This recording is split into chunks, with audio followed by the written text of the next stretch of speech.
ध्यान यानी किसी भी चीज को केंद्रित करके कार्य को करना, ध्यान पूर्वक करना। ठीक है, यही ध्यान का एक सिंपल सा डेफिनेशन होता है।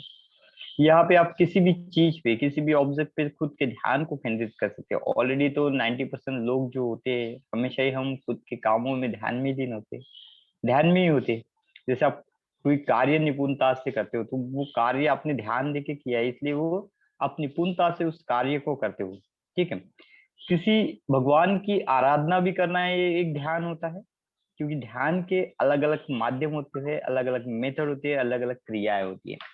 ऐसा नहीं कि आप पहाड़ियों पे बैठ जाओ, अज्ञात क्षेत्र में जाके बैठ जाओ और वहां पे आ, बोलते ना लोटस मुद्रा में बैठ के रीढ़ की हड्डी को खड़ा यानी टाइट करके आप आंखों को मूंद के बैठ जाओ, वो ध्यान कहलाता है। ठीक है, ध्यान ये जो विधि होती है, ये कला है, एक आर्ट भी बोल सकते हो आप। इसे कहीं भी कर सकते हो। एक तो रूटीन लाइफ में कर सकते हैं, जिनके पास समय नहीं होता है। लोगों का हमेशा एक एक सवाल रहता है, सर हम ध्यान नहीं कर पाते, क्यों? क्योंकि हमारे पास समय नहीं होता।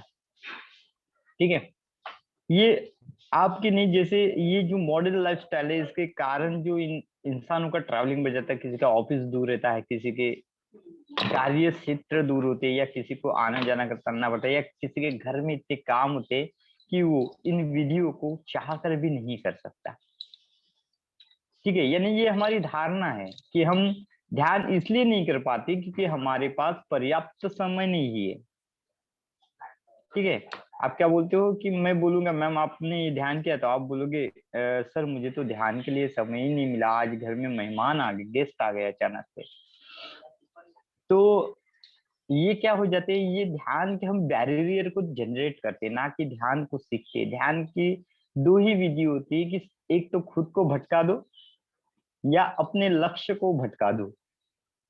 ध्यान की दो ही विधि होती है, एक तो खुद को भटका दो या अपने लक्ष्य को भटका दो। यानी आप क्या करते हो, अलग अलग चीजों में अपने लक्ष्य को लेके जाते हो, ध्यान को लेके जाते हो, अलग अलग चीजों पे अपने पूरी इंद्रियों की शक्ति को केंद्रित करा देते हो। हम क्या करते हैं, हम ध्यान को कहीं लेके जाना, तो आप क्या करते हो, ध्यान को पहले बोलते कि थड़ाई में लेके जाओ, तो आप क्या करते, पूरे अपने दोनों नेत्रों की पावर अपने थड़ाई में लेके आते हो। फिर हम बोलते कि नहीं आप सांसों पे ध्यान केंद्रित करें, तो आप क्या करते हो, अपने ध्यान को अपने नेवल पे लेके जाते हो, और जो आने वाली सांस होती है, जाने वाली सांस होती है, उसको ऑब्जर्व करते हैं। ठीक है, तो यहाँ पे आप दो क्रियाओं के बारे में जान लो कि आपका मस्तिष्क है, जब भी आप कभी ध्यान करते हो तो दो क्रिया को भला भांति करता है।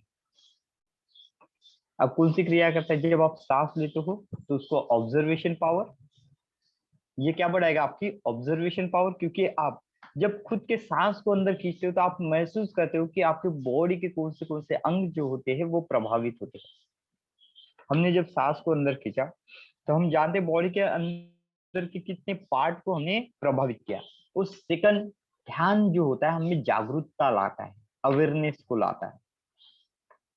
ध्यान हमको क्या कर देता है, अवेयरनेस को लाता है। जब आप सांस को फर्स्ट टाइम लेते हो, सांस को अंदर तक लेके जाते हो, तो आप खुद के बॉडी के जो पार्ट होते हैं प्रभावित जो होते हैं, उनका सेंसेशन महसूस करते हो, उनके वाइब्स को महसूस करते हो। ध्यान आप में उत्पन्न होने वाली क्रियाओं को ऑब्जर्व कराता है। यानी जब आप सांस को अंदर खींचते हो या बाहर छोड़ते हो, तो आपके बॉडी के कौन से पार्ट में वो वाइब्रेशन जा रहा है, इसको आप नेचुरल वे से महसूस करते हो। लेकिन काम में हम देखो 10 बार भी सांस लेते हैं, कितने अनंत बार सांस लेते हैं, लेकिन हम कभी ऑब्जर्व करते हैं कौन से बॉडी का पार्ट हमारा प्रभावित हुआ? बिल्कुल भी नहीं करते। और ध्यान को केंद्रित करने की सबसे आसान सी विधि ही सांसों पे ध्यान को केंद्रित करना होता है। यही हमको विपश्यना में सिखाया जाता है। तो विपश्यना में जब हम विपश्यना की प्रैक्टिस करते हैं, तो ये विपश्यना जो ध्यान होता है, ये हमें अवेयरनेस को फैलाता है। विपश्यना ध्यान क्या करेगा, आपके आजू बाजू की चीजों के बारे में पढ़ाएगा, आपके शरीर के अंदर की क्रियाओं के बारे में पढ़ाएगा कि किन किन क्रियाओं पे आप ध्यान केंद्रित कर सकते हो, किस किस क्रियाओं में आप एनर्जी को लगा सकते हो। तो विपश्यना जो होता है, ये हमें क्या करता है, अवेयरनेस को फैलाने का काम करता है। यानी जब आप खुद के अंदर के अवेयर, बॉडी के पार्ट से, हर वाइब्रेशन से अवेयर हो जाओ, तब आप अपने आउटर एरिया के भी अवेयरनेस हो जाओगे। आउटर एरिया में जो भी क्रियाएं चलती है उनके बारीक से बारीक वाइब को आप पकड़ पाओगे और उससे अवेयर हो जाओगे। ठीक है। तो विपश्यना, ये जो ध्यान होता है एक पूर्णत्व देता है, लेकिन ये कब देता है? ठीक है, विपश्यना भी ध्यान होता है, ये सबसे महत्वपूर्ण और सबसे प्रचलित ध्यान में से एक ध्यान होता है विपश्यना ध्यान। ठीक है। सभी लोग इस ध्यान के बारे में जानते हैं, इनको करते हैं और इंस्ट्रक्टर के माध्यम से करते हैं। फिर भी ऐसा होता है कि बहुत बार हम इस ध्यान को करने के भी बाद भी हमको प्रॉपर सीमाएं नहीं पता चलती। तो इसका एग्जैक्ट मीनिंग क्यों हुआ? क्योंकि विपश्यना क्या कराती है, आपको अवेयर कराती है आपके बॉडी के पार्ट से। विपश्यना क्या कराती है, आपको अवेयर कराती है, वो जागरूकता लाने का काम करती है। ठीक है। बाद में यहाँ पे एक विपश्यना में और इसके पहले एक ध्यान कराया जाता है जिसको बोलते हैं आनापाना शक्ति। इसको क्या बोलते हैं? आनापान शक्ति। आनापान शक्ति, ये जो ध्यान होता है, ये जो क्रियाएं होती है, ये हमारे ब्रेन को रिलैक्स करने की होती है, बॉडी को रिलैक्स करने की तकनीक होती है। और जब आप अपने ब्रेन को, बॉडी को, सोल को रिलैक्स कर लेते हो, तो आप खुद के पॉइंट ऑफ व्यू को चेंज कर लेते हो। आप खुद के पॉइंट ऑफ व्यू को क्या करोगे? गिरा दोगे, शून्यत्व की स्टेज में लाओगे। और ये जो ध्यान होता है, आनापानासक्ति जो होती है, आप में बुद्धत्व को जन्म देती है। आपको क्या करेगा? बुद्धत्व को जन्म देगी। यानी आपको हर चीजों के बारे में, यानी आपके बुद्धि का विकास करेगी, बोल सकते हो आप। आपको हर चीज के बारे में, सही गलत के बारे में आपको जानकारी प्रोवाइड होगी, इंफॉर्मेशन पता चलेगी। तो ये कौन करता है? तो ये जो करता है आनापानासक्ति, जिसको अनुलोम विलोम भी बोला जाता है, जिसको अदर लैंग्वेज में क्या बोलते हैं हम? अनुलोम विलोम। तो अनुलोम ये विलोम। जो क्रिया, हाँ, ये जो क्रिया होती है, ये सभी जो क्रिया होती है नाड़ी शोधन क्रिया होती है। इन क्रियाओं को क्या बोला जाता है संस्कृत में? नाड़ी शोधन क्रिया। जिससे हमारे नाड़ियों में जो भी ब्लॉकेजेस आता है, उस ब्लॉकेजेस को हम नेचुरल वे से रिलीज करा देते। आप क्या करते हो?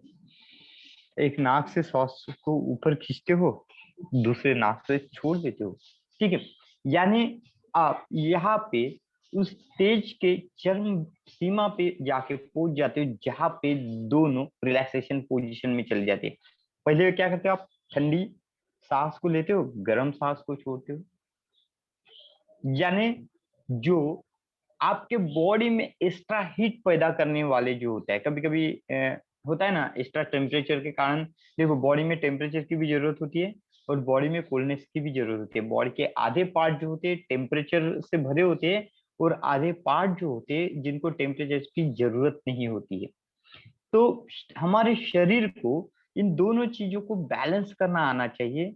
लेकिन कभी कभी ऐसा हो जाता है, हमारे खान पान, रॉन्ग लाइफस्टाइल या प्रॉपर नींद ना होने के कारण, या हम हमारे बॉडी की तरफ ध्यान न देने के कारण हमारे बॉडी में इन ऊर्जाओं का डिसबैलेंस हो जाता है, जिसके कारण हम में डिसीज जन्म लेती है। जैसे हम देखते किसी का किडनी फेलियर हो जाता है, किसी का हार्ट फेलियर हो जाता है, सोते सोते ही वो सुधर जाता है। ठीक है। तो ऐसा क्यों होता है? क्योंकि उसके हार्ट में, किडनी में या बाकी के जो ऑर्गन होते हैं, तो उनमें उनकी लेवल और उनकी क्षमता बढ़ जाती है, या जिस लेवल में उनको गर्मी चाहिए होती उस टेम्परेचर में उनको गर्मी नहीं मिल पाती। जैसा कोई पार्ट होता है, गर्म होगा तो वो फूलेगा, और ठंडा होगा तो वो सिकुड़ेगा। बराबर है। अगर किसी पार्ट में ये क्रिया ही नहीं हो पा रही, या प्रॉपर वे से ये क्रिया ही नहीं जा पा रही, तो इसमें क्या होगा? वो पार्ट को जितनी, हर पार्ट की एक लेवल होती है ना, कि इतने इतने टेम्परेचर वो सहेगा, इसके ऊपर नहीं सहेगा। ठीक है। हमारे स्किन की भी एक एबिलिटी होती है टेम्परेचर को सहने की, उसके बाद का टेम्परेचर हम नहीं पकड़ पाते। तो उसी तरह से हमारे बॉडी के अंदर के ऑर्गन की भी होती है। और जब हम नाड़ी शोधन क्रियाएं करते हैं, तो ये जो टेम्परेचर होता है, ये नेचुरल वे से बैलेंस होता है। क्योंकि हम क्या करते हैं, ठंडी सांस को गर्म सांस में डालते हैं, और गर्म सांस को ठंडी सांस में डालते हैं। इससे आप पक्षाघात जिसको बोलते, पैरालिसिस जिसको बोलते, इस जैसी धारणाओं से बच सकते हो। या किसी को फ्रोजन शोल्डर होता है, ब्लॉकेजेस होता है, तो इन तरीके से आप बच सकते हो। या किसी की हड्डियों में पेन रहता है, जॉइंट पेन ज्यादा होता है, हड्डियों में पेन होता है, या शारीरिक दर्द रहता है, तो इससे आप क्या कर सकते हो, निजात पा सकते हो। कभी कभी लगती है ना पैरों में ऐंठन आ जाती है, आप बैठे रहो ज्यादा समय, पैरों में ऐंठन आ जाती है, ध्यान में भी बैठा रहो, पैरों में ऐंठन आती, क्यों आती है? क्योंकि जो सांसों का प्रवाह होता है उस दिशा तक ब्लड के माध्यम से नहीं पहुंच पाता। हम बोलते हैं ना, हमारी शक्ति के इर्द गिर्द अगर कुछ वायु पड़ा होगा तो वो प्राण वायु है। अब इन वायु को हमने प्राण वायु क्यों बोला? क्योंकि ये वायु के बदौलत हम जिंदा रहते हैं, इसलिए हम इनको प्राण वायु बोलते हैं। तो इन प्राण वायु को हर बॉडी के पार्ट तक, एक स्पेसिफिक पार्ट तक स्पेसिफिक क्रियाओं में भेजने की कला को ही सांस की कला बोली जाती है। इसी को हम आनापानासक्ति बोलते हैं, इसको अनुलोम विलोम बोला जाता है। जैसे इसका एक और एग्जांपल देता हूँ, आप अच्छे क्षेत्र में खड़े रहिए जहाँ पे ऑक्सीजन की मात्रा बहुत अच्छी है, जहाँ पे पर्याप्त मात्रा में आपको प्राण वायु आता है, ठीक है। उस जगह पे 10 मिनट खड़े रहिए और खुद की बॉडी की स्थिति को ऑब्जर्व कीजिए, ठीक है। अब उसके बाद क्या करना है हमको? उसके बाद हमको करना है कि ऐसे क्षेत्र में जाके खड़ा होना है जहाँ पे ऑक्सीजन की मात्रा कम होती है, बॉडी की मात्रा कम होती है। या आप कभी खुद को लिफ्ट में बंद करा लीजिए, वहां पे फैन में इमेजिनेशन कीजिए, कितना जल्दी आपको सफोकेशन हो जाएगा गर्मी के कारण। ऐसा लगेगा जान निकल जाएगी कि क्या, सांस लेने में तकलीफ आ जाएगी, पूरा पसीना बॉडी जो होती है पसीनों से भर जाएगी। ये क्रिया क्यों हुई? क्योंकि हमारे बॉडी को जिस मात्रा में ऑक्सीजन की जरूरत थी, जिस मात्रा में प्राणवायु की जरूरत थी, वो मात्रा बॉडी के ऑर्गन तक नहीं पहुंच पाई। और जब कभी ऐसी क्रियाएं होती है तो हमारा ब्रेन जो होता है सबसे ज्यादा प्राणवायु को खींचता है, क्योंकि ये हमारे बॉडी का हेड पार्ट होता है। ये हमारे बॉडी का क्या होता है? हेड पार्ट होता है। पूरे बॉडी को कंट्रोल करने का नेतृत्व जो होता है इस पे होता है, क्योंकि ये राजा होता है, किंग होता है। तो कभी भी क्या हो जाती है, अगर कभी भी किसी राजा पे प्रॉब्लम आ जाए तो राजा क्या करता है? खुद को बचाने के लिए अपने सैनिकों को खड़ा कर देता है। तो वो क्या कर देता है, अपने को खुद को बचाने के लिए हर बॉडी के पार्ट से ऑक्सीजन की मात्रा को खींचने लग जाता है, जिससे हमारे बॉडी में किसी किसी जगह पे ऑक्सीजन का प्रभाव प्रॉपर नहीं होने के कारण उस जगह पे ऐंठन सी तैयार हो जाती है, दर्द सा तैयार हो जाता है। क्योंकि हर बॉडी का पार्ट जो होता है एक पर्टिकुलर ऑक्सीजन से चलता है, पर्टिकुलर एयर से चलता है। उतनी मात्रा पर्याप्त होने के कारण ब्लड का प्रवाह तो हो रहा है, लेकिन जो प्रवाह हो रहा है वो काम का ब्लड चाहिए ना, ठीक है। वो ब्लड कैसा चाहिए? काम का ब्लड चाहिए, जिसमें ऑक्सीजन की मात्रा होनी चाहिए। लेकिन उस ब्लड से ऑक्सीजन की मात्रा जो होता है हमारा ब्रेन सबसे ज्यादा खींच लेता है। और कभी कभी ऐसा भी हो जाता है कि ऑक्सीजन की मात्रा सबसे कम होने के कारण हमारा ब्रेन की टिश्यू डैमेज होने लग जाते हैं। तो ब्रेन हर पार्ट से संपर्क को तोड़ना शुरू कर देता है। हम बोलते ना हमारा ब्रेन डैमेज हो गया, किसी की नब्ज दब गई इसलिए उसका हाथ काम नहीं कर रहा, उसकी आंखें काम नहीं कर रही। तो सबसे पहले अगर इसका कोई इफेक्ट आता है तो वो आंखों पे आता है। इसलिए आंखों पे आता है क्योंकि ब्रेन और आंखों का एक कोऑर्डिनेशन माना गया है। ब्रेन जो होता है इसको थोड़ा आंखों के, दोबारा रिपीट कर दीजिए, दोबारा रिपीट कर दीजिए। कौन से मैम? ये जो ये लास्ट में बताया ना, राजा वाला, राजा के बाद राजा कौन होता है? मैम वो तो बोल गया, वो रिकॉर्डिंग में मिल जाएगा आपको, ठीक है। चलो, ओके तो ओके। यानी बोलने की बात होती है, ब्रेन हमारा राजा होता है। हमारे बॉडी का राजा कौन है? तो ब्रेन है, बराबर है। बॉडी को चलाने का काम कौन करता है? राजा करता है। लेकिन जब भी कभी राजा को अगर खतरा आता है तो वो क्या कर देता है? अपने सिपाहियों से आगे कर देता है, यानी पहले कौन मरेंगे? सिपाही मरेंगे, बराबर है। तो उसी तरह से हमारा ब्रेन जो होता है वो कार्य को करता है जब पर्याप्त मात्रा में उसको ब्लड सर्कुलेशन नहीं मिलता या ऑक्सीजन युक्त ब्लड नहीं मिलता, तो वो अपनी पूरी स्ट्रेन को लगा देता है हर पार्ट से ब्लड सर्कुलेशन को खींचने को। ठीक है, और उसी के कारण हमारे जो बॉडी के पार्ट जो होते हैं काम करना बंद कर देते हैं। जैसे बोलते हैं ना बॉडी पैरालिसिस की होगी, तो हो सकता है पर्याप्त मात्रा में बॉडी को ऑक्सीजन युक्त जो ब्लड होता है वो नहीं पहुंच पाया, ब्लॉकेजेस आ गए, जिसमें बॉडी और ब्रेन का कोऑर्डिनेशन सही से नहीं हो पाया। और जब बॉडी और ब्रेन का कोऑर्डिनेशन जो होता है सही से नहीं हो पाता है, तब क्या हो जाता है, तब हमारे बॉडी के पार्ट डेड हो जाएंगे, उसमें कुछ क्रिया ही नहीं हो रही। बोलते ना किसी चीज का आदान प्रदान ही नहीं हो पा रहा है, तो वो चीज क्या वो क्रिया क्या हो जाएगी, धीरे हो जाएगी। और सबसे पहला जो इसका असर आता है कभी कभी आंखों में आता है। कभी देखना आपको ज्यादा सफोकेशन हो गया या ज्यादा एनर्जी लो हो गई, तो आपके आंखों के सामने अंधेरा सा आ जाता है, आपको चक्कर सी आ जाती है। क्यों होता है ऐसा? क्योंकि ब्रेन को ऑक्सीजन की मात्रा कम हो गई होगी, या आपकी बॉडी 100% जितना ऑक्सीजन आपको लगता है वो बॉडी को नहीं पहुंचा पा रही है, बॉडी की रिक्वायरमेंट को पूरी नहीं कर पा रही। तो सबसे पहला इसका असर जो होता है हमारे आंखों में दिखाई देता है, क्योंकि ब्रेन का सीधा जो कंसल्ट होता है वो आंखों में होता है। ऐसा साइंस भी बोलते हैं, क्योंकि ब्रेन की नलिका डायरेक्टली हमारे दिमाग में लगी होती है, यानी आंखों के जो होती है ना हमारे दिमाग से कनेक्ट होती है। और यही एक कारण होता है कि आंखों के द्वारा जो भी चीजों को हम देखते हैं वो सीधा हमारे ब्रेन के संपर्क में आता है, यानी ब्रेन उसकी इमेज को बना लेता है। अभी ब्रेन इमेज को कैसे बना लेता है? तो ऐसा बोलता है ब्रेन मिरर इमेज को बनाता है, जो भी हम देखते हैं हमारे ब्रेन उल्टा देखता है। ठीक है, फिर हम चीजों को सही से जज करते हैं। तो जिस भी चीज को हम देखते हैं ब्रेन उसकी प्रतिमा और उसकी क्वालिटी को अपने स्टोरेज सेक्टर में जमा करके रखता है।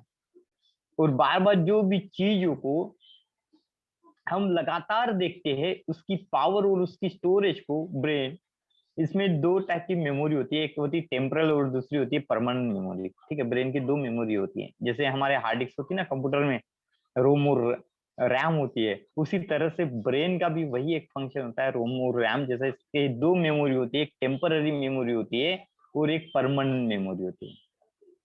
ठीक है, परमानेंट और टेम्पररी में फर्क समझ लीजिए।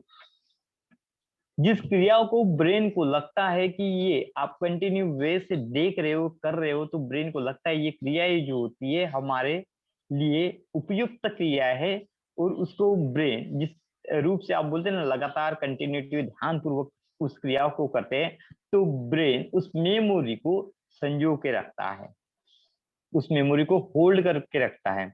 और जो कुछ गतिविधियां है जो बार बार आपको नहीं दिखती है, उसको ब्रेन क्या कर देता है, देख के रिलीज कर देता है। ठीक है, इसका एक एग्जांपल दूं आपको। जैसे आप दिन भर में बहुत सारी क्रियाएं करते हो, बहुत सारी चीजों में मार्केट में निकलो, आपके तो घर की हर चीज याद होगी, बराबर है? हर घर की हर चीज याद होगी, हर कोना याद होगा, कौन से कोने में क्या रखा है आपको याद है। ठीक है, आप दूसरे के घर में चले जाओ और एक नजर घूम के आ जाओ, याद होगा आपको?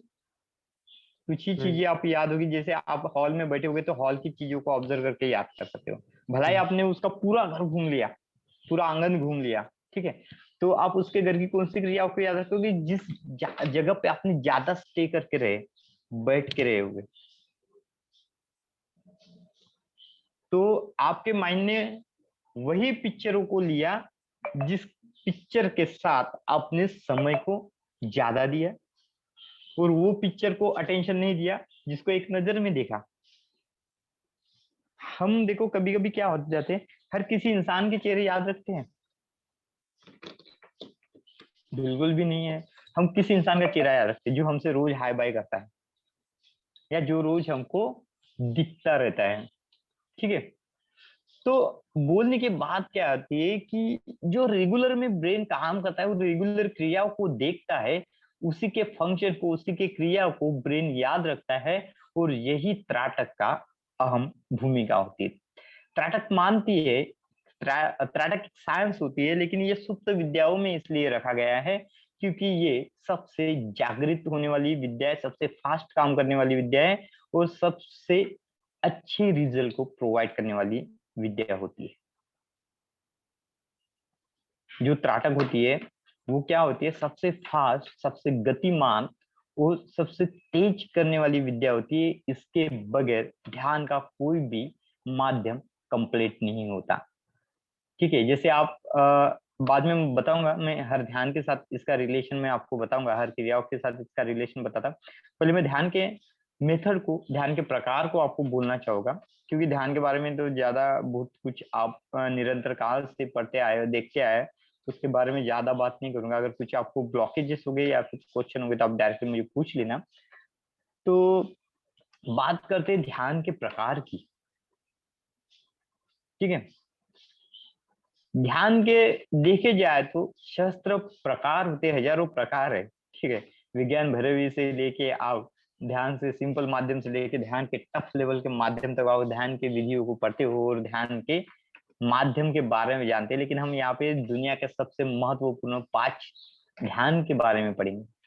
दुनिया में सबसे महत्वपूर्ण 5 ध्यान होते हैं।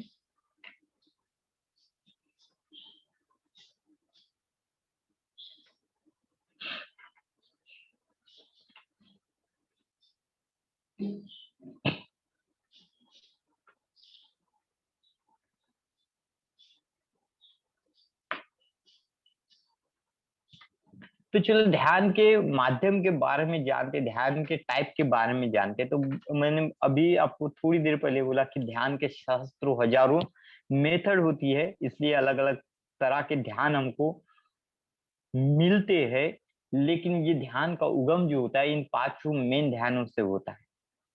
और उसमें सबसे आद्य ध्यान की बात करें तो वो त्राटक आता है।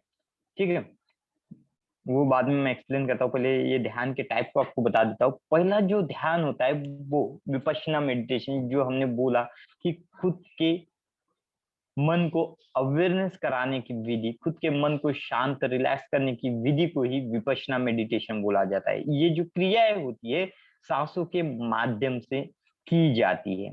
यानी हम क्या करेंगे, पहले हमारे सांसों पे ध्यान केंद्रित करना सीखेंगे, उसके बाद शरीर के बाकी क्रियाओं के बारे में, बाकी चीजों पे ध्यान करने की विधि को शुरुआत करेंगे।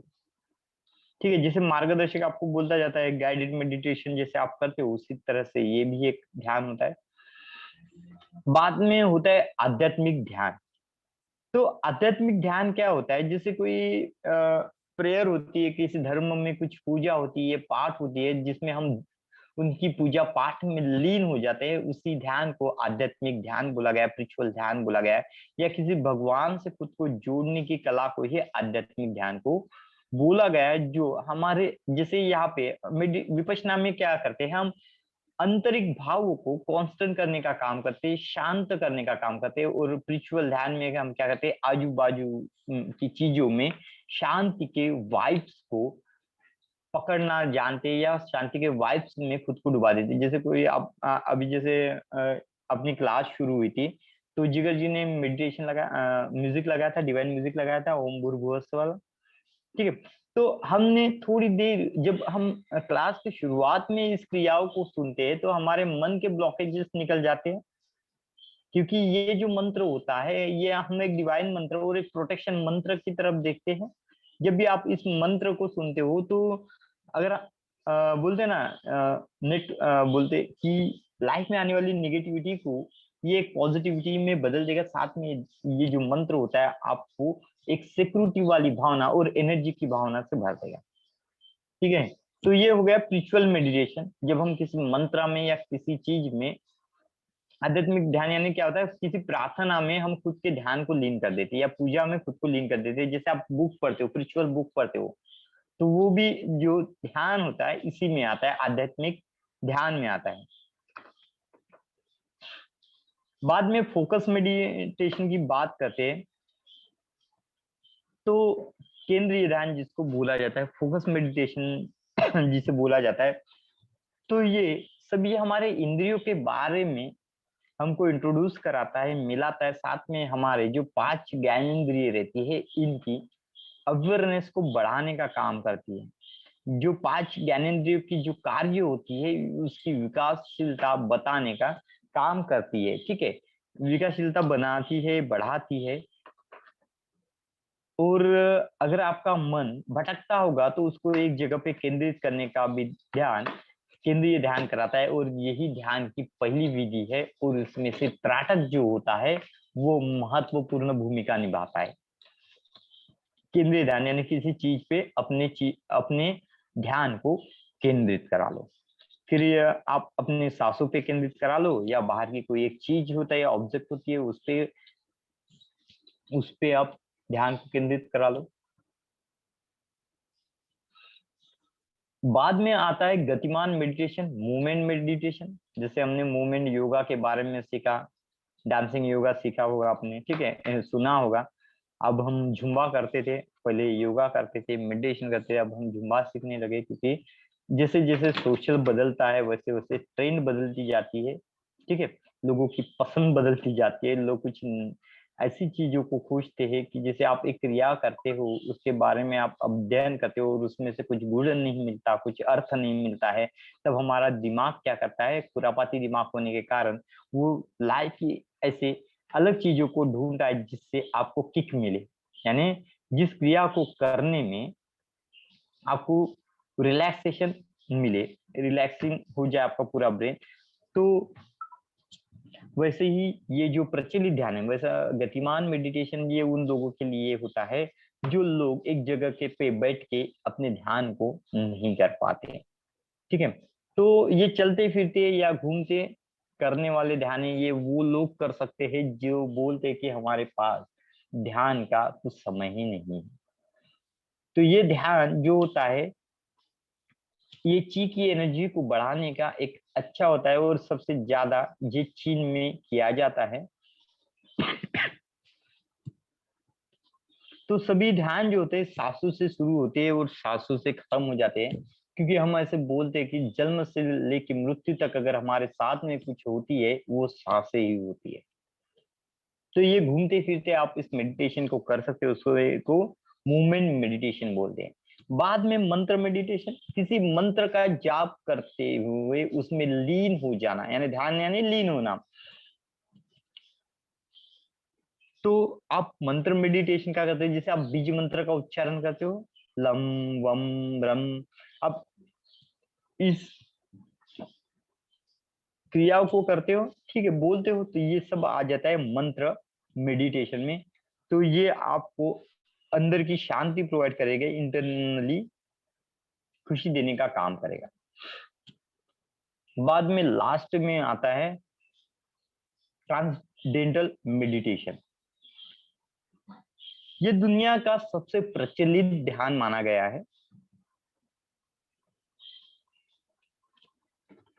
पीएम को दुनिया का सबसे प्रचलित ध्यान माना जाता है, और ये ध्यान आपके मन में सुप्त इच्छाओं को फोकस करने का एक विधि होता है, देखने की एक विधि होती है, और इसमें आप पूरी शक्तियों को एक जगह पे केंद्रित करते हो अपने मन के अंदर। और ऐसे माना जाता है कि आपका मन सबसे पावरफुल होता है, आपकी बुद्धि भी पावरफुल होती है, जो इस दुनिया के बारीक से बारीक वाइब्रेशन को पकड़ सकती है। और हमारे इंडिया के एक अच्छे पंडित थे, शास्त्रज्ञ थे, बोल सकते हो आप, ध्यानिस्ट थे।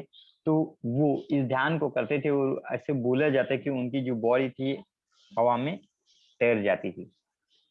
ये आपके बॉडी के हर एक स्ट्रेस और पार्ट को निकाल के आपकी खुद की बॉडी को स्किन के जितना हल्का बना देती है। इसको गुड़ चिंतन भी बोला जाता है। ज्यादा करके आपने भगवान शिव, भगवान बुद्ध की और भगवान महावीर की मूर्तियों को देखा है, तो वो इसी ध्यान में लीन होती हुई देखी गई है। तो ये तो ध्यान के अलग अलग माध्यम है, लेकिन इसमें अगर आद्य ध्यान की बात करते हैं यानी पूर्व ध्यान की बात करते हैं, तो इसमें त्राटक जो होता है अहम भूमिका निभाई जाती है। जिस बोलते हैं ना, हर चीज को सीखने के स्तर होते हैं। जैसे आप क्या होते कि जीवन से डायरेक्ट आप 10th स्टैंडर्ड में नहीं जाते हो, एक एक स्तर को पार करते हुए जाते हो। तो ध्यान का अहम स्तर ही जो होता है वो त्राटक होता है। क्यों? क्योंकि हमारा जब मन इस यूनिवर्स में आता है, इस दुनिया में आता है, तो हम क्या होते हैं, प्रभावित हो जाते हैं। जैसे कोई बच्चा होता है, पैदा होता है, तो क्या करता है, जब पहले आंखें खोलता है तो पूरी इधर उधर देखना चालू कर देता है। क्योंकि जब वो माँ के घर में रहता है तो उसको अंधेरा दिखता है। जैसे वो उजाले में आता है तो एक तो बाहर की लाइट से खुद की आंखों को बंद कर देगा, या अपनी नजरों को पूरी जिस एरिया में खड़ा है उस एरिया में घुमाने का काम करेगा। तो हमारा मन भी कुछ इसी प्रकार का होता है। जब भी कभी हम ध्यान लगाने की बात करते हैं तो हमारा ध्यान जो होता है वो भटकना शुरू हो जाता है। यानी जो चीज को आप कॉन्सेंट्रेट करना चाहोगे उस चीज को, वही चीज आपको क्या करेगी, परेशानी खड़ी करेगी। जैसे आप सोचोगे आज मैं ध्यान करना है, तो आपको आजू बाजू में आवाज ज्यादा आना शुरू हो जाएगा। बाकी दिन तो पूरा सन्नाटा रहेगा, ठीक है। जिस दिन लेकिन आप सोचते हो कि आज मुझे सुबह उठ के अर्ली मॉर्निंग में मुझे ध्यान को केंद्रित करना है, आप बैठ जाते हो, पूरी तैयारी के साथ बैठ जाते हो। जैसे आंखें बंद करते हो तो उधर बच्चे चिल्लाने चालू कर दे, मम्मी क्या कर रहे हो, पापा क्या कर रहे हो, ठीक है। आजू बाजू में चिड़िया चहकने लगती है, या कुछ काम आ जाता है, या कुछ किसी के बोलने की आवाज आ जाती है, जिसके कारण आप क्या कर सकते हो, अपने जो किए हुए प्रण को पूरा नहीं कर पाते। आप तो बोलते हो मुझे ध्यान करना है, और पता चलते हैं कि इतने सारे ब्लॉकेजेस जो होती है हमारे बॉडी में आती है, हमारे मन में आती है।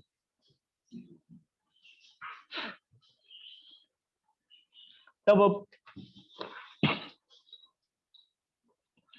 तो ये जो क्रियाएं होती है इसमें त्राटक की अहम भूमिका इसलिए होता है क्योंकि हम जब भी कुछ क्रिया कोई करने का सोचते हैं, तब जाके हमारा ब्रेन जो होता है उस क्रिया पे जब केंद्रित होता है तो एक हेवीनेस हमको फील कराता है। क्योंकि वो ऐसा बॉडी को फील होता है कि हम कुछ बड़ा काम कर रहे हैं। जैसे आप कभी शांत हो जाके ध्यान में सांसों में कभी ध्यान करो, ऐसे नॉर्मल सांस लेते तो कभी आपको लगेगा नहीं कि आप कुछ अच्छी चीज, यानी सांसों को अंदर बाहर करें। लेकिन जब आप इस क्रिया को करोगे कभी कभी आपको हेवीनेस भी लगेगा, सांसें अंदर खींचते हुए आपको हेवीनेस लगेगा। क्यों? क्योंकि आपने उस पर ध्यान केंद्रित किया। पहले ध्यान नहीं केंद्रित करते थे, इसलिए कितनी भी गहरी सांस लो, कितनी भी गहराई से छोड़ो, वो अनुभव नहीं होता था, बॉडी में सेंसेशन नहीं होता था। लेकिन जब हम शांति के साथ कोई चीजें करते हैं तो हमारा मन ऐसा होता है, चंचल होता है, तो वो हमारे ध्यान को भटकाने में पूरा कार्य करता है।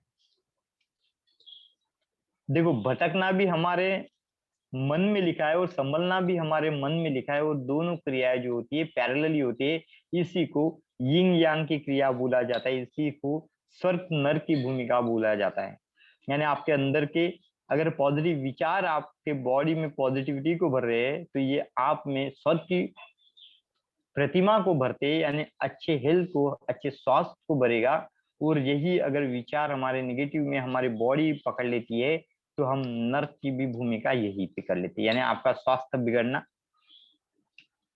तो आप क्या कर देते, जो काम इजीली कर सकते हो बाद में इजीली नहीं कर पाते। तो दोनों का वास जो होता है हमारे अंदर ही होता है। शरीर एक बोलते हैं ना मंदिर होता है। तो आपको खुद निर्धारित करना पड़ता है कि उस मंदिर में आपको श्वेत प्रकाश का बल्ब जलाना है कि काले प्रकाश का बल्ब जलाना है।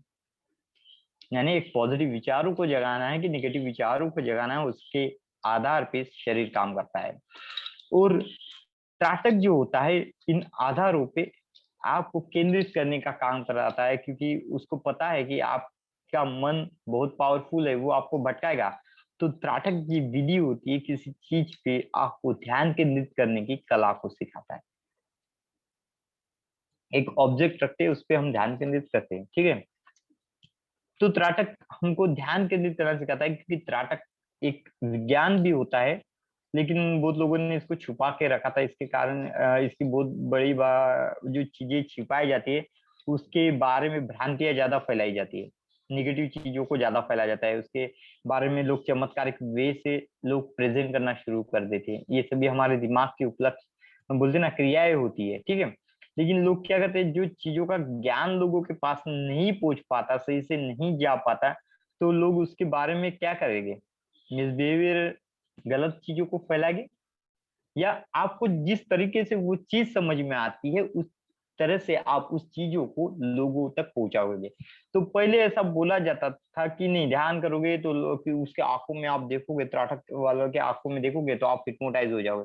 मूवी में दिखाते थे, हिप्नोटिज्म में भी बढ़ा चढ़ा के त्राटक को दिखाते थे कि वो किसी डिस्क रहती थी, घूमती डिस्क रहती थी, हम उस पर ध्यान केंद्रित करते थे और हम उसके वश में चले जाते थे। ठीक है, वशीकरण क्रियाओं के बारे में भी जब हम बात करते हैं तो त्राटक को ऐसे माना जाता है, लेकिन त्राटक एक शुद्ध विधि होती है। ठीक है, त्राटक से सही मायने में आपके आंखों की, बोलते ना, अट्रैक्शन की पावर बढ़ जाती है।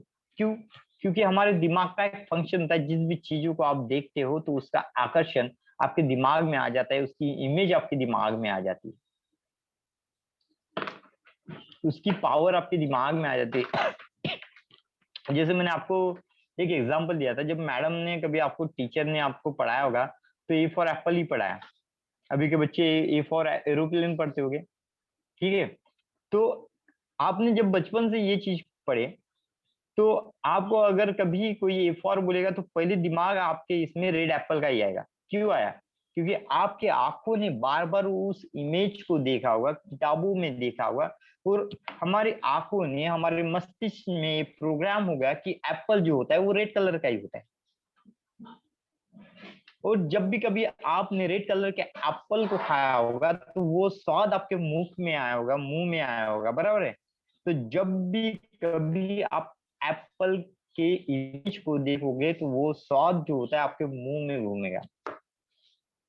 जो हमने तो एप्पल खाया भी नहीं है, लेकिन हम उसकी अनुभूति को कर पाते। क्यों? क्योंकि हमने उस चीज को अट्रैक्ट करने की भावनाओं को सीख लिया। क्योंकि हमारा ब्रेन क्या करता है, किसी चीज को देखता है तो उसकी अनुभूति को, उसके विजन को हमारे दिमाग में डालने लग जाता है। अभी हो सकता है कि एप्पल को बोलने के बाद आप उसके स्वाद को ना ही इमेजिनेशन करो। क्यों? क्योंकि हमने जब भी कभी ध्यान में गए, कभी उसको कॉन्सेंट्रेट किए, तब हमने उसके गुण विशेष के बारे में नहीं सुना होगा। यानी उसका स्वाद कैसा होता है ये नहीं हमें मैडम ने बताया। ठीक है, वो दिखता कैसा है वो बताया, लेकिन हम देखेंगे तो पहचान लेते हैं। ठीक है, तो जब कभी आप किसी चीज को गुण विशेषता के साथ याद रखते हो तो जैसे ही आप उस चीज को इमेजिनेशन करते हो उसका स्वाद आपके मुंह में चलने लग जाता है। ये हमारे ब्रेन की सुपर नेचुरल पावर होती है, इसी को हम ब्रेन की परामानसिक शक्तियां बोलते हैं। इसी को क्या बोलते हैं हम? ब्रेन की परामानसिक शक्तियां। तो यही ध्यान की विधि होती है, यही ध्यान होता है, और यही त्राटक का मेन पहलू होता है। त्राटक ऐसा, यानी जो भी चीजों आप आंखों से एक टक लगा के देखोगे, ब्रेन उसकी इमेज बना लोगे, और जब उस क्रिया के स्ट्रक्चर के बारे में आप बोलोगे तो ब्रेन उसकी इमेज और उसकी क्रिया में एक 3D इमेज आपके दिमाग में बना देगा, एक विजुअलाइज पैटर्न बना देगा, जिससे आपके दिमाग में वो पैटर्न चलता रहेगा और उसका अनुभव आप लाइवली कर पाते हो। और वो क्रियाएं आपके बॉडी में चेंजेस को लाती है। जैसे मैंने आपको एक एग्जांपल दिया ना अभी, एप्पल का आप सोचोगे तो एप्पल का स्वाद आपके मुख में आएगा। कोई स्वीट आप खाओगे तो स्वीट का जो होता है स्वाद आपके मुख में आएगा। तो ये सभी क्रियाएं कैसी हुई? आपके थॉट प्रोसेस के कारण, आपके आंखों के कारण, आपके ब्रेन की एकाग्रता के कारण। यानी आपने किसी ऑब्जेक्ट को देखा, उसके गुण विशेष को देखा, उसके स्ट्रक्चर के बारे में देखा, तब जाके ये चीजें काम की गई। इसलिए ध्यान में त्राटक अहम भूमिका निभाता है। जैसे विपश्यना की बात की, अभी विपश्यना में क्या होता है? विपश्यना मेडिटेशन में आप सांसों पे ध्यान केंद्रित करते हो। आपने ध्यान किस पे केंद्रित किया? सांस पे, सांसों पे। तो ये भी जहाँ पे केंद्रित करने की क्रिया आती है वहां पे त्राटक काम कर जाता है। तो आपने ज्ञान अज्ञानी में त्राटक क्रिया को किया। ठीक है, मंत्र ध्यान करते या रिचुअल ध्यान करते, आप कभी किसी संगीत को कान दे के सुनते हो और उसके ध्यान में लीन हो जाते हो। आपने अंतर त्राटक का उपयोग किया, जिसमें आपने अपने पंचेंद्रियों को जागृत करके, पंचेंद्रियों से आपने नेचर से आने वाली वाइब्रेशन को एक्सेप्ट किया और उसके द्वारा खुद के शरीर को रिलैक्स किया। ध्यान आ गया। जैसे आप क्या करते हो, अपने कानों को उस म्यूजिक की दिशा में लगाते हो और उस म्यूजिक से आप रिलैक्स हो जाते हो, उसमें लगा देते हो। ध्यान लगाने की विधि आ गई। त्राटक यहाँ पे काम करता है, ठीक है। त्राटक जो होता है मूवमेंट मेडिटेशन में काम करता है, वहां पे भी सांसों पे ध्यान केंद्रित करना होता है। आप चलते फिरते अपने सांसों पे ध्यान केंद्रित करते हो। मंत्र थेरेपी में काम करता है, जब आप मंत्र को बोलते हो। अभी मंत्र थेरेपी में दो टाइप के मंत्र होते हैं। एक मंत्र जो होते हैं खाली आप उच्चारते हो, उसमें त्राटक काम नहीं करता। जब आप खाली मंत्र को उच्चारते हो उसमें त्राटक काम नहीं करता, लेकिन मंत्र उच्चारने के बाद जब आप उसके वाइब्रेशन को अपने बॉडी के अंदर का महसूस करना चाहते हो, तब जाके त्राटक काम करता है। फॉर एग्जाम्पल, जैसे हम बोलते हैं कि 7 चक्रा के 7 बीज मंत्र होते हैं, तो आप खाली बीज मंत्र को उच्चारो, लम लम लम, तो इसमें देखना वाइब्रेशन कम आएगी। इसमें क्या होगा, वाइब्रेशन कम आएगी। लेकिन उसी चीज को आप अपने ध्यान को अपने आगे चक्र में लगाना, और उसमें जहां पे हमारा मूलाधार चक्र जो स्थित होता है, ठीक है, तो उस जगह पे हम हमारे ध्यान को केंद्रित करते हुए इस क्रिया को करेंगे।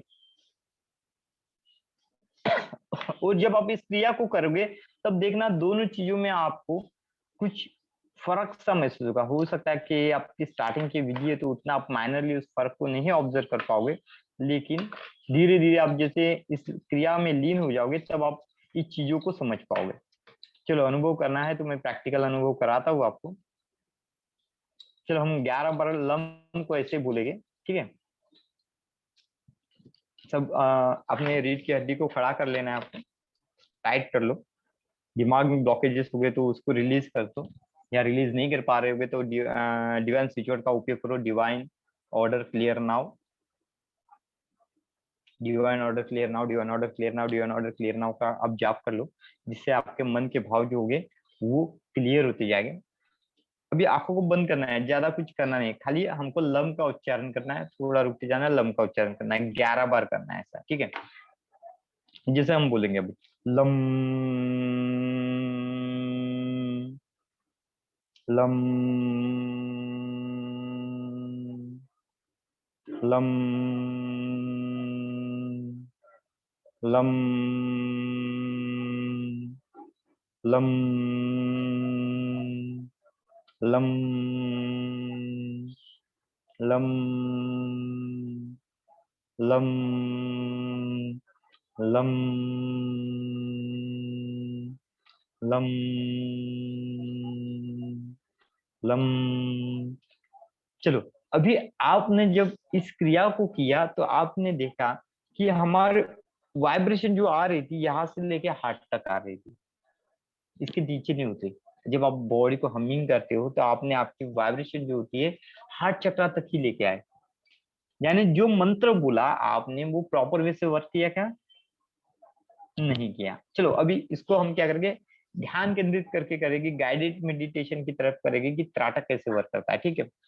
तो आप यहाँ पे क्या करते हो, त्राटक में उस इमेज को देखते हो, उसके कलर के बारे में देखते हो, उसके फंक्शन के बारे में देखते हो। लेकिन अभी हम उतना तो नहीं करेंगे, जब उसका ज्ञान चालू होगा कुंडलिनी अवेकिंग में त्राटक का यूज होगा तब हम उस क्रिया को सीखेंगे। तो चलो, इसका एक लाइव अनुभव, दो चीजों में आप ही मुझे फर्क बताना क्या लगता है। तो चलो, मैं दूसरी क्रिया करता आता हूँ आपको। तो अब दूसरी क्रिया में क्या करना है, आंखों को बंद कर लो, सांसों पे ध्यान को केंद्रित करो। पहली बार सांस को अंदर लो और धीरे धीरे सांस को बाहर छोड़ो, ठीक है। सांस को अंदर लेना है और सांस को बाहर छोड़ते जाना है। जब हम सांस को अंदर की तरफ खींचते हैं तो सोचना है एक डिवाइन पॉजिटिव एनर्जी हमारे बॉडी के अंदर फैलती जा रही है, और उससे पूरी बॉडी जो है एनर्जेटिक होती जा रही है। और जब सांस को हम बाहर की तरफ छोड़ते हैं तो हमारे मन की जितनी भी नेगेटिविटी है वो सब बाहर चली जा रही है, दिमाग की जितनी भी व्याधि है वो बाहर चली जा रही है, और हमारा शरीर हल्का और हल्का हमको महसूस होते जा रहा है। इस क्रिया को 2 से 3 बार कीजिए। सांस को अंदर लो और सोचो कि एक पॉजिटिव एनर्जी बॉडी में दौड़ रही है, और सांस को बाहर छोड़ो और सोचो कि बॉडी की जितनी भी निगेटिविटी है वो शरीर के बाहर जा रही है। और जैसे घर से कचरा निकलने के बाद घर के साथ आनंदित करने लगता है, साफ सुथरा लगता है, वैसे ही आपका शरीर जो है वो साफ सुथरा होता जा रहा है। अब हम हमारे ध्यान को आज्ञा चक्र में लगाएंगे। दोनों नेत्रों की पावर को हम हमारे दो भुवों के बीच में भ्रुकुटी में स्थित करेंगे, जिसको हम आज्ञा चक्र बोलते हैं। सांसों को लेते रहिए और अपने ध्यान को अपने थड़ाई में बनाते रखिए, आज्ञा चक्र में बना के रखिए। ये चक्र अहम भूमिका निभाता है, आदेश देने का काम करता है, इसलिए इसको आज्ञा चक्र बोला जाता है। बॉडी को आदेश देना होता है तो इस चक्र के माध्यम से हम देते हैं।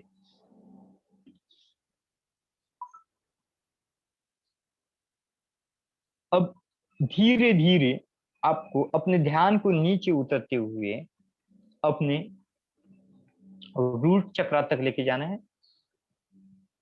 जहां पे रूट चक्र है वहां पे अपने को अपने ध्यान को लगाना है।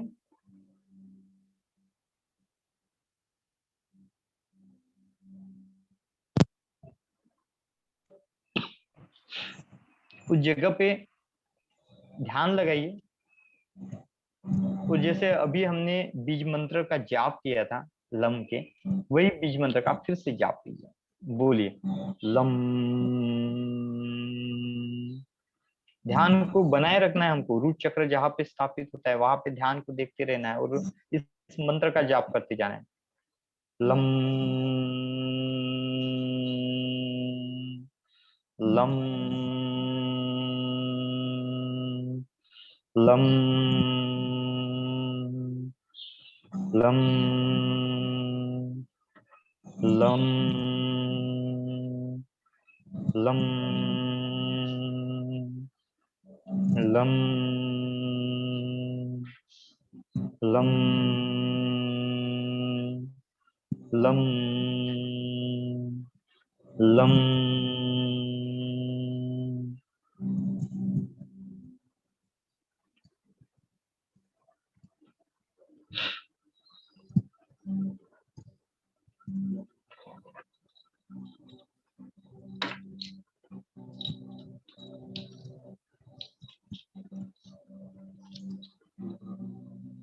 ठीक है, फील करो। जब आपका हो गया तो आंखें खोल देना, अपने टेबल स्टेज में आ जाना और बोलो कि इन दो क्रियाओं के बीच में हमने किस अंतर को देखा। तो आप दो चीजों को यहाँ पे ऑब्जर्व करोगे। जब फर्स्ट टाइम हमने इस मंत्र का जाप किया था तो इसका जो वाइब्रेशन था वो हमारे हार्ट चक्र तक आ रहा है। ठीक है, अभी क्या हो गया होगा कि अभी किसी का कॉन्सेंट्रेशन नहीं लगा होगा तो वो नेवल चक्र तक आया होगा, किसी का स्वादिष्टान चक्र तक आया होगा, किसी का स्पाइन गार्ड के इन वाले भाग में आया होगा। ठीक है, फोरहेड में आता है। ओके। तो हर एक को अलग अलग जगह पे उसकी अनुभूति होगी। जैसे किसी को फोरहेड में आया, किसी का नीचे तक ही नहीं गया, थ्रोट के नीचे तक ही नहीं गया वाइब्रेशन, डेफिनेटली ऐसा हुआ होगा। ठीक है, किसी का पूरे बॉडी के एंड तक गया होगा, किसी का मिडल चक्र में कहीं पे स्टक हो गया होगा। पूर्ण पूर्ण बॉडीच्या एंड पर्यंत गेलं सर। ओके, चलो अच्छी बात है। जिसका पूरे बॉडी के एंड तक गया हो उनके लिए अच्छी बात है, और जिनका नहीं भी गया उनके लिए भी अच्छी बात है, क्योंकि ये हमारे ब्रेन की अनुकूलता को बताता है, ये हमारे शरीर के अनुकूलता को बताता है। जब आप किसी वॉइस को ध्यानपूर्वक हमारे बॉडी के अंदर तक भेजते हो तब आपके मन में या बॉडी के एनर्जी में जहां भी ब्लॉकेजेस आते हैं वहां तक ये वाइब्रेशन जाके रुक जाती है।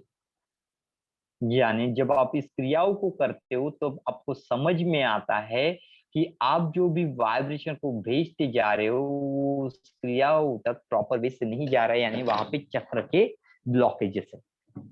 चलो, अगर इस विधि को जानना चाहते हो तो आपके पास डाउजर होगा कि या कोई एनर्जी का काउंटर होगा, तो जहां तक आपके ध्यान गए थे वहां पे आप एनर्जी को चेक करना, और जहां से नीचे नहीं उतर पाया था ध्यान वहां पे आप एनर्जी को काउंट करोगे तो वहां पे एक तो एनर्जी 1 मिलेगी या तो एनर्जी लो मिलेगी। तो आपने जब ये क्रियाओं को किया तब आपको एक चीज समझ में आए कि आपके बॉडी के वाइब्रेशन कहाँ तक जा रहे, यानी आपके शरीर का अवेयरनेस कहाँ तक है, ये यहाँ तक की चीजें हमको बता रही है। ठीक है, जितने ध्यान के डीप में हम उतरते जाते हैं उतने ही डीप में हम खुद के बॉडी का विकास करते जाते हैं। वो सबसे अहम भूमिका अगर इस क्षेत्र में अगर कोई करता है तो हमारा मूलाधार चक्र होता है, क्योंकि हर चीज का मूल आधार जो होता है वही होता है। ठीक है, अगर आपको ध्यान में भी सिद्धि प्राप्त करना है तो पहले आपका मूलाधार स्ट्रांग रहना चाहिए, क्योंकि आप जो निश्चय लेते हो उसको पूरे डेयरिंग के साथ करने का जो अनुभव आपको देता है आपका मूलाधार चक्र देता है। तो होप सो आज के लिए इतना ही। कुछ आपको पूछना है तो पूछ सकते हो मुझे, या कुछ अपने अनुभव को शेयर कर सकते हो आप। सर हमें ये पूछना